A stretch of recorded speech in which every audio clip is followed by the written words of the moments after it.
Bwana, kikawaida tumeshazoea kwenda kufanya service ya oil, kumwaga oil chafu na hapo hapo kutia oil safi.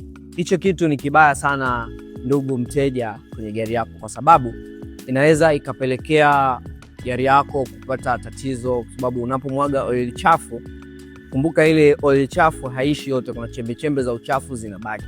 Lakini Nakali wamekuletea hii hapa bidhaa. Hii bidhaa bwana, unapoenda kufanya service, kabla ya kumwaga oil, ichukue, fungua mfuniko wa oil, mimina, washa gari dakika kadhaa. Ukishawasha gari dakika kadhaa, zima, mwaga oil.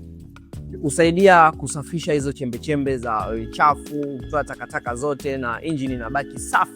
Na ukija kutia oil safi, inakuwa ni yenyewe uhakika na hautopata changamoto yoyote. Bidhaa hii bwana inapatikana Nakali. Karibu Nakali Tires, balance on the go.